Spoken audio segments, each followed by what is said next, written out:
자, 오늘 성막과 언약궤 구속사 시리즈 9권의 내용 가운데 오늘은 특별히 이 번제단과 예수 그리스도라는 제목으로 함께 말씀의 은혜 나누도록 하겠습니다. 자, 우리가 좀 살펴보고 있는 이 성막의 성물들은요, 하나같이 예수 그리스도를 예표하고 또 예수 그리스도의 사역을 예표하고 있습니다. 우리가 성막을 공부하고 성막에 관해 읽고 들을 때 반드시 예수 그리스도를 떠올려야 돼요. 또 오늘은 특별히 이 성막의 여러 성물들 가운데 번제단에 관해서, 번제단이 우리에게 주는 구속사적 교훈이 무엇인지 함께 살펴보도록 하겠습니다. 그래서 번제단은요, 한마디로 제물을 태워서 하나님께 드리는 장소가 번제단입니다. 특별히 제물을 태워 드림으로 죄를 사함받는 장소가 번제단이에요. 죄 사함의 장소다. 이 번제단 그림 보시면 제물을 태우는 번제단의 모습이 여기 등장하고요. 또 밑에 보시면 이 번제단이 어디에 위치해 있는지, 성막 앞에, 성막들 정중앙에 번제단이 있죠. 그리고 여기 보시면 번제단, 특별히 그 안에 그물망으로 번제단 바닥이 이루어져 있음을 우리가 볼 수가 있습니다. 자, 우리가 이 번제단, 가장 먼저 이 번제단의 위치가 주는 구속사적 교훈을 살펴보도록 하겠습니다. 번제단의 위치도 메시지가 있다. 먼저 번제단은 성막 뜰에 위치해 있습니다. 성막 뜰. 그래서 성막 뜰 문을 열고 들어가자마자 가장 먼저 보이는 것이 번제단이에요. 성막 뜰로 들어가면 가장 먼저 만나는 것이 번제단입니다. 두 번째로 이 번제단은 성소 밖에 있습니다. 우리가 성막의 가장 중요한 곳, 성소와 지성소잖아요. 근데 번제단은 그 성소 밖에 나와 있어요. 다시 말하면 성소 안으로 들어가려면 반드시 번제단을 거쳐야 돼요. 번제단을 지나쳐야 성소로 들어가게 되어 있습니다. 그럼 이 번제단의 이 위치가 우리에게 주는 메시지가 있겠죠. 번제단은 뭐 하는 장소라고 그랬어요, 아까? 제물을 태우는 장소인데 특별히 제물을 태움으로 인간의 죄를 사함받는 장소라고 그랬죠.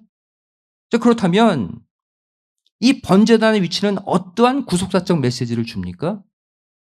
바로 인간의 죄 문제를 해결해야지만 하나님께로 나아갈 수 있다.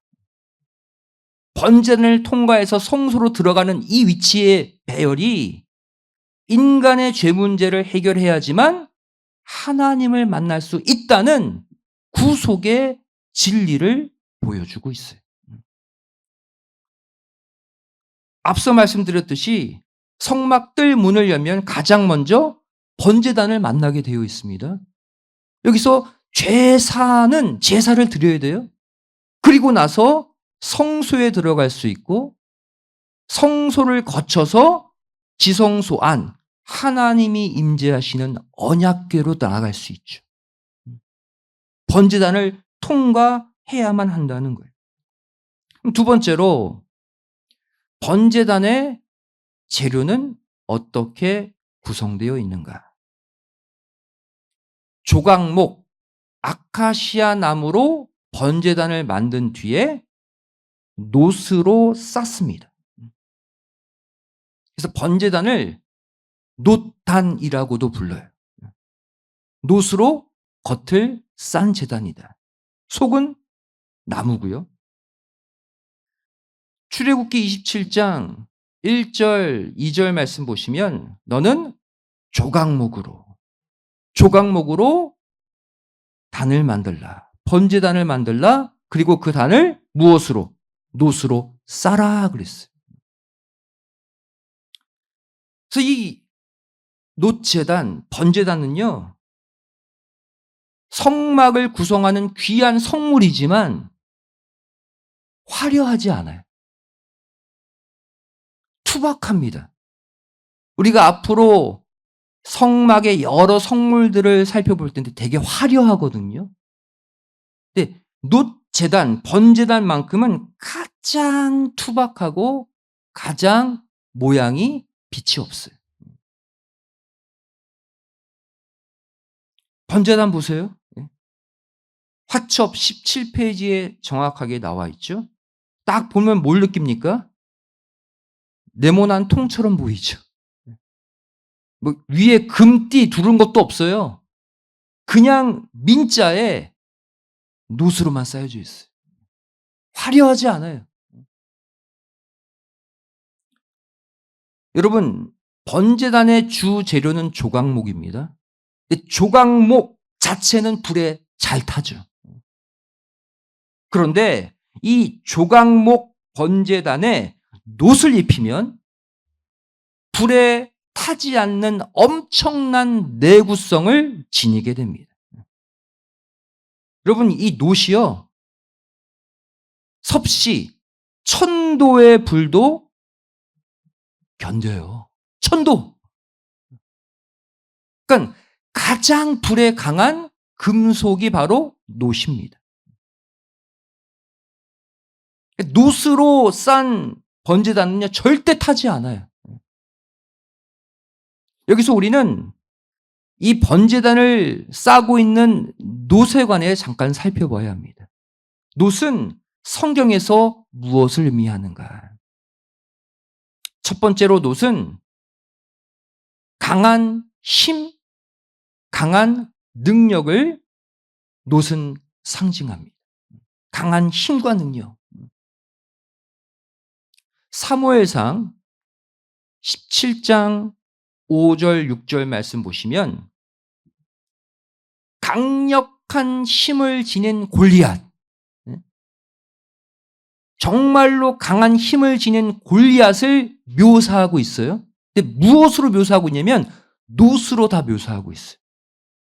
머리에는 놋 투구를 썼고, 갑옷의 중수는 놋 5,000세겔이고, 다리는 놋 경갑을 입었고, 어깨 사이에는 놋 단창을 메었다. 이 성경 사무엘상 17장은 무엇을 보여주고 있냐면 놋 얘기하면서 골리앗은 강한 존재였다. 그것을 얘기하고 있는 거예요.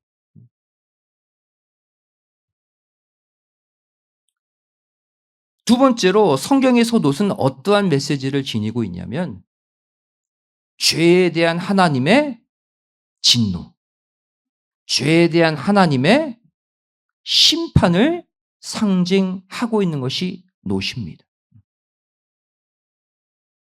레위기 26장 19절 말씀 보시면 패역한 인간들, 그들을 어떻게 한대요?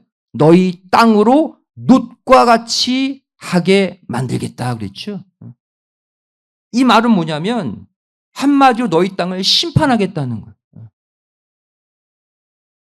여러분, 땅이 놋이 되어 보세요. 식물이 자랄 수 있습니까? 열매를 맺을 수 있습니까? 한마디로 황폐하게 만들겠다는 거예요. 또 신명기 28장 23절 말씀 보시면 이번에는 심판에 관한 표현이 하늘을 놋이 되게 하겠다 그랬죠. 하늘을. 반대로 하늘이 놋으로 쫙 막혀보세요. 어떻게 비가 내립니까? 어떻게 태양빛이 비쳐요? 한마디로 하나님의 축복을 싹 막아버리겠다는 얘기예요. 하늘을 녹과 같이 만들겠다. 하나님의 심판, 하나님의 진노에 관한 표현이에요. 세 번째로 놋은요, 특별히 불과 함께 사용되고 있다는 사실이에요. 놋은 불에 강하다고 그랬죠? 놋과 불을 함께 사용하고 있어요. 대표적인 구절이 요한계시록 1장 15절입니다. 재림 주님에 관한 표현이에요. 그런데 그의 발은 풀무에 단련한 빛난 주석 같다. 주석이 놋이거든요. 놋. 재림 주님을 무엇에 비유하고 있습니까? 뜨거운 불에 단련된 놋이다라고 표현하고 있죠. 뜨거운 불에 계속 태워지고 단련된 번제단을 연상케 하죠.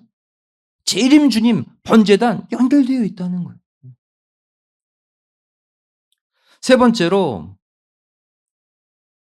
이 번제단에 붙은 불에 관해 살펴보겠습니다. 번제단은 계속 불을 붙여서 제물을 태우는 장소죠.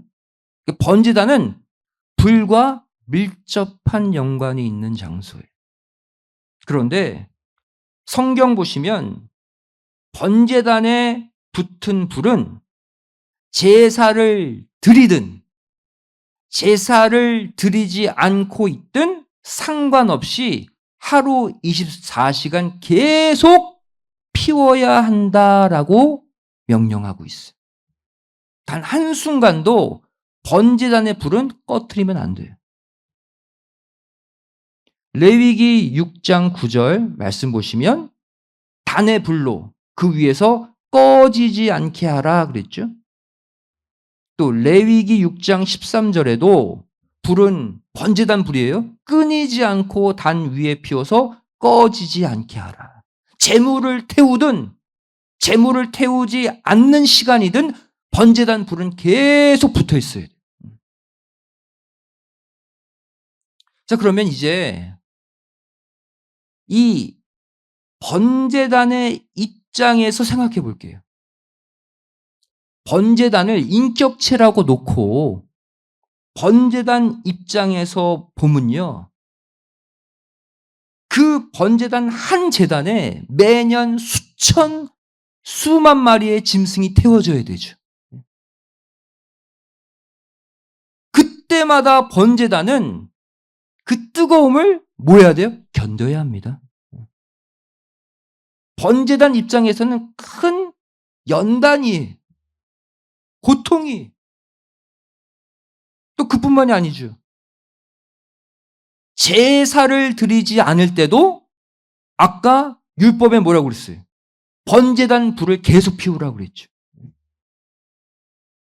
즉 번제단 입장에서는 계속해서 불을 만나야 하는, 뜨거운 불 옆에 있어야 하는 엄청난 고난, 엄청난 인내를 겪어야 한다는 거예요. 근데 그럼에도 불구하고 이 번제단, 놋제단은 조금도 상하거나 조금도 부서지지 않는다라는 거예요.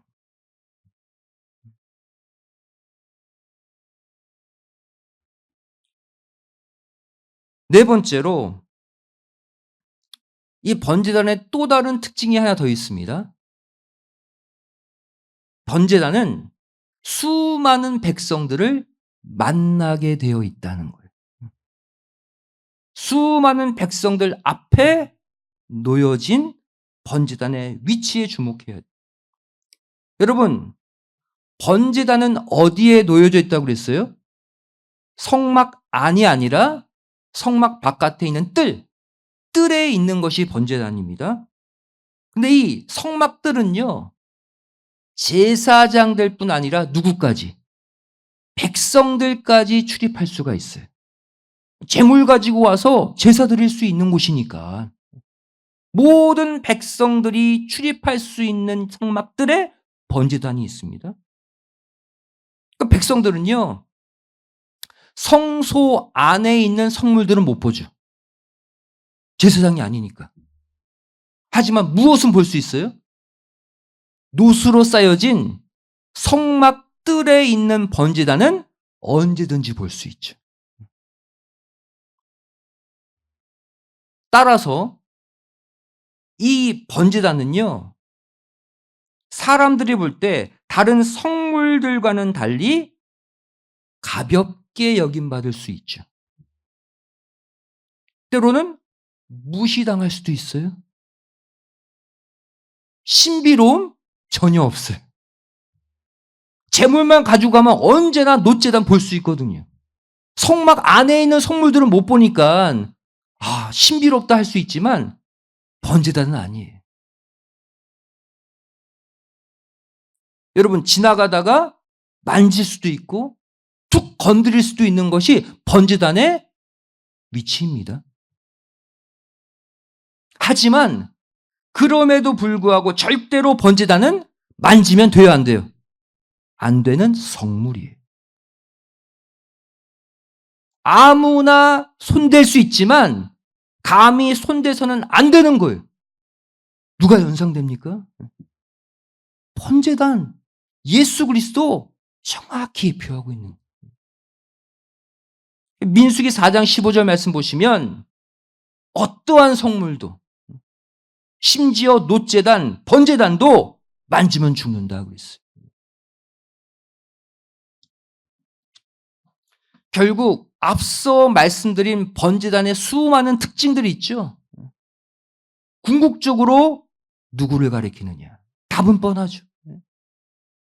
바로 예수 그리스도 자신, 그리고 예수 그리스도의 십자가 제단을 정확히 가리키고 있는 것이 번제단이에요.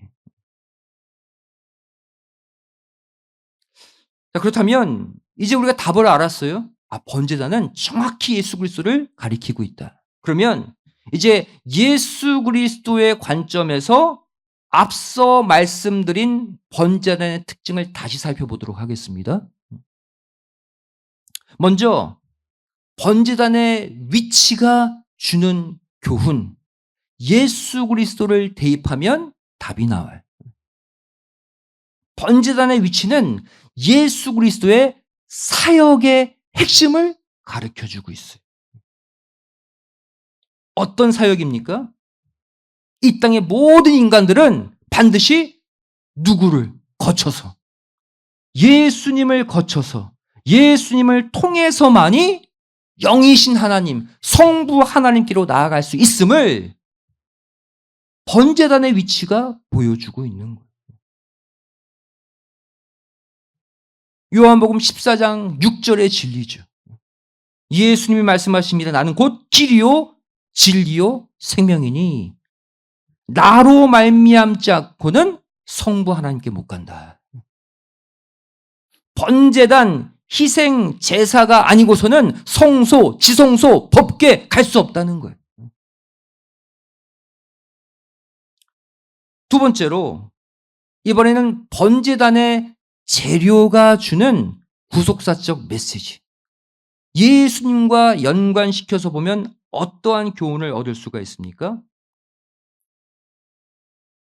조각목을 놋으로 싸서 번제단이 만들어졌죠. 이것은 겉으로 볼 때 투박하고 정말 흠모할 만한 것이 전혀 없는 예수님의 인성을 그대로 보여주고 있습니다.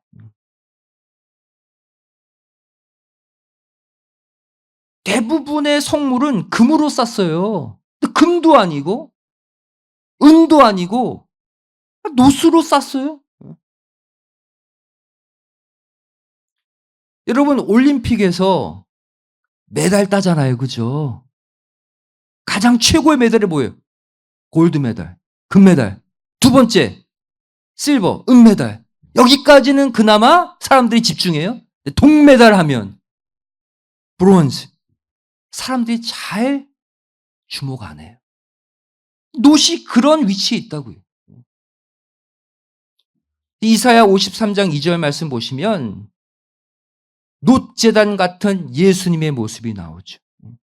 고운 모양도 없고 풍채도 좋지 못하고 우리가 보기에 흠모할 만한 아름다운 것이 전혀 없다. 투박한 놋 제단의 모습이 바로 예수님의 모습이라는 거예요.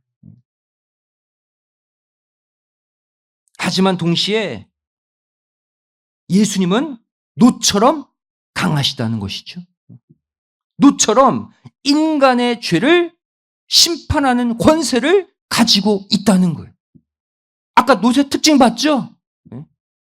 강한 것, 심판, 투박하고 볼품없는 예수님이지만 강하시고 심판하실 수 있는 힘이 있으신 분이라는. 요한복음 5장 22절이 말씀하고 있죠. 놋으로 쌓여진 놋제단 같아 보이지만 성부 하나님은 심판을 누구에게? 아들에게 다 맡기셨어요. 성자 예수님이 심판의 권세가 있다는 거예요. 놋제단. 또 앞서 말씀드린 대로 모든 불을 견딘 번제단의 모습이 나오죠. 이 또한 예수님을 예표합니다. 수천 수만 마리의 번제물, 제물을 태우는 불을 견디고 하루 24시간 뜨거운 불을 견디면서도 절대로 타거나 상하지 않는 놋제단, 번제단. 바로 어떠한 고난도 이겨내고 온 인류의 죄를 대속하시는 예수님의 십자가 제단을 정확하게 가리키고 있어요. 예수님이 죽음의 고통을 이기셨기에 그 십자가 제단에 오는 사람마다 죄사함 받잖아요. 놋제단에 그 모습이 보여주고 있는 거예요. 그래서 에베소서 2장 16절 말씀 보시면 십자가로 어떤 일을 하셨습니까? 둘을 한 몸으로 하나님과 화목하게 하셨고 원수된 것을 십자가로 소멸하셨다 그랬어요. 소멸. 대표적인 소멸의 제사가 번제잖아요. 다 태워서 죄를 만드는 제사. 번제가 짐승 전체를 태워서 다 그 형상을 소멸시키듯이 예수님의 십자가 제단을 통과하기만 하면 인간의 모든 죄가 태워져서 소멸됨을 믿으시기 바랍니다. 바로 놋제단의 그 모습이 예수님의 십자가 제단을 보여주고 있는 거예요. 또 골로새서 2장 15절 말씀 보시면 예수님을 가리켜서 십자가로 승리하신 분이다 말씀하고 있죠. 번제단 입장에서는 승리한 거예요. 뜨거운 불을 견뎌내고 인간의 속죄 제사를 결국 이루어내었죠. 놋제단 입장에서는 바로 뭐예요?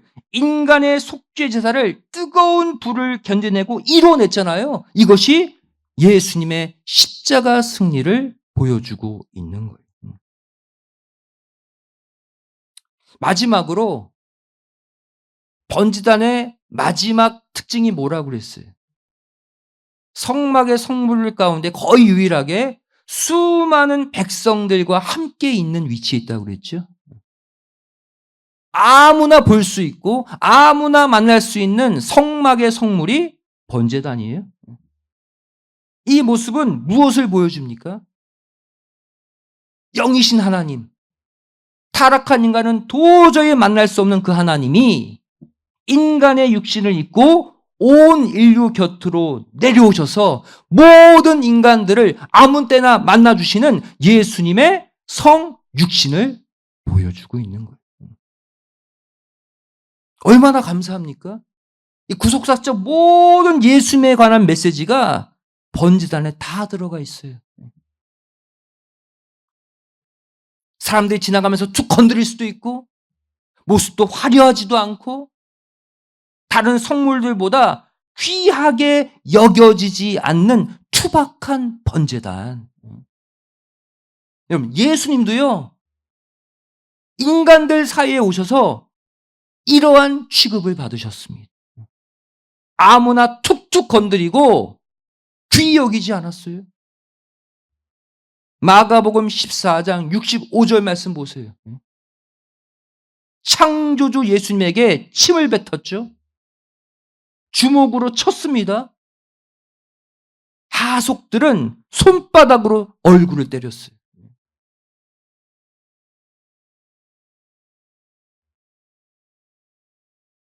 이제 말씀 정리하도록 하겠습니다. 에스겔서 40장부터 48장까지를 보시면 에스겔이 본 새 성전의 계시의 내용이 나오죠. 우리 이것을 에스겔 성전의 계시라고 말을 합니다. 이 에스겔 성전은요, 이 땅의 성막, 이 땅에 지어진 성전과 하늘의 새 예루살렘 성전을 잇는 다리 역할을 하는 성전이 에스겔 성전이에요. 다시 말하면 이 땅의 성물, 이 땅의 성전, 성막의 기구들을 통해서 에스겔 성전은 무엇을 보여줍니까? 천국에 들어갈 수 있는 방법을 제시하고 있는 계시가 에스겔 성전 계시예요. 이 땅에 지어진 성전은 아니지만 천국에 들어갈 수 있는 방법을 이 땅의 성전의 기구들을 통해 보여주고 있는 거예요.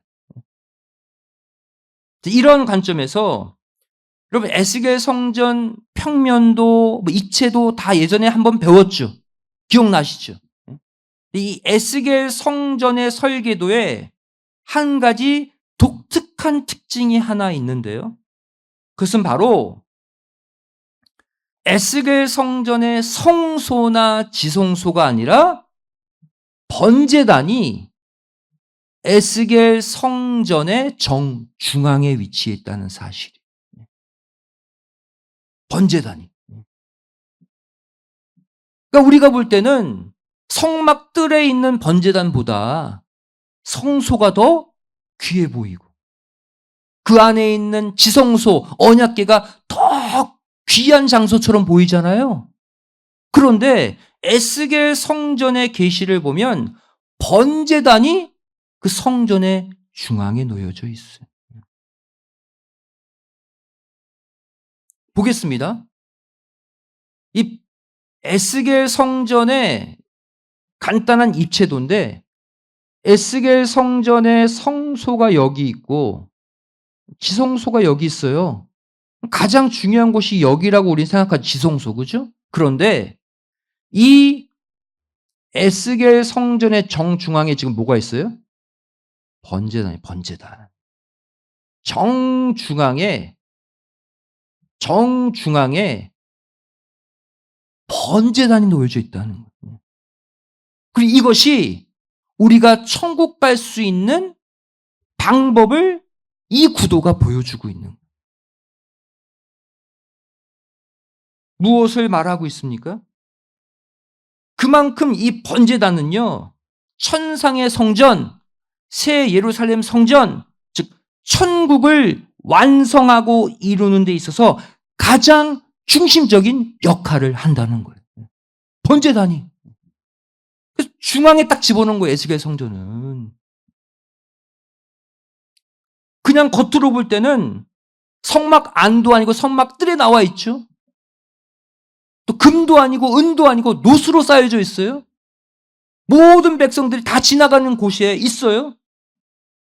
그럼에도 불구하고 우리가 천국 갈 수 있는 가장 중요한 길을 열어주는 것이 누구라는 거예요? 예수 그리스도라는 거예요. 이 땅에 가장 평범해 보이는 그분이 우리를 천국 보내는 가장 핵심적인 열쇠를 가지고 계시다는 거예요. 그것을 이 에스겔 성전 중앙에 있는 번제단이 보여주고 있는 거예요. 이 시간 저와 여러분의 마음 성전 한가운데도 신령한 번제단 예수님의 십자가 제단이 자리 잡고 있어야 할 줄로 믿습니다. 에스겔 성전은 한마디로 우리 마음 성전이 그렇게 되어야 된다는 거예요. 그리고 그 중앙에 있는 번제단에 내가 주님과 함께 못 박히고 주님의 생명으로 다시 태어나는 역사가 내 마음속 십자가 제단 안에 날마다 일어나야 한다는 거예요. 사도 바울이 그 일을 했죠. 갈라디아서 2장 20절 말씀 보시면 내가 그리스도와 함께 십자가에 못 박혔다. 즉 내 마음 성전 중앙에 있는 번제단 십자가 제단에 예수님과 함께 내가 죽었대요. 그리고 내 안에 예수 그리스도가 산다. 여러분, 이것이 가능하기 위해서 어떻게 됩니까? 고린도전서 15장 31절 날마다 죽어야 되는. 여러분, 내가 죽을 때 예수님이 삽니다. 내 자아, 내 욕심, 내 성격이 살아나면 예수님이 죽어요.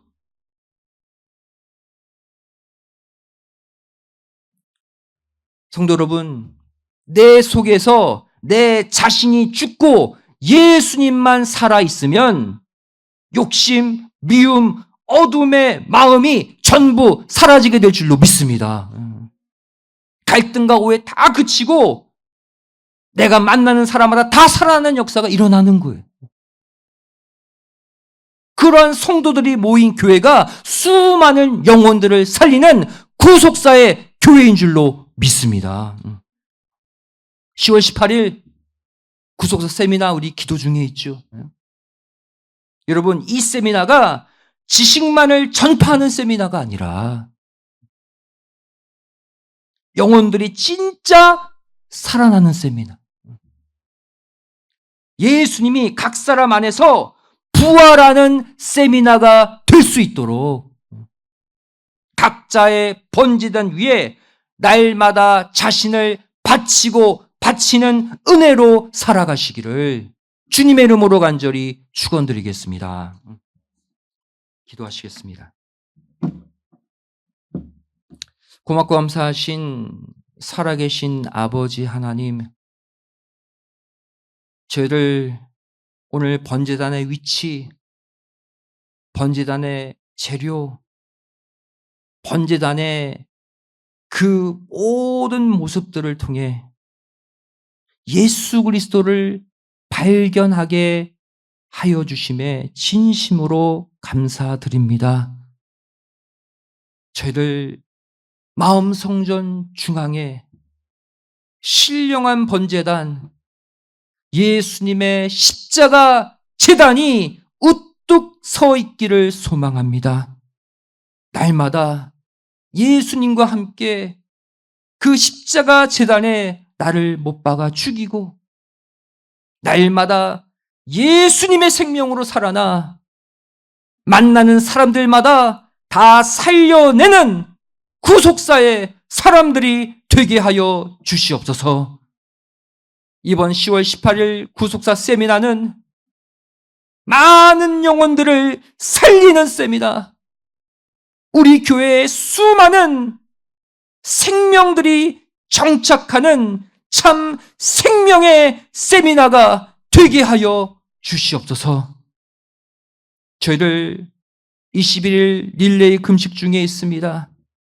금식하며 기도함으로 내 자신을 죽일 때 내 속에 살아나는 예수님을 통해 나의 죽어가는 삶이 다 살아나는 기적을 체험케 하여 주시옵소서. 간절히 빌고 소망하오며 예수님의 이름으로 기도드리옵나이다. 아멘. 하나님께 감사드립니다.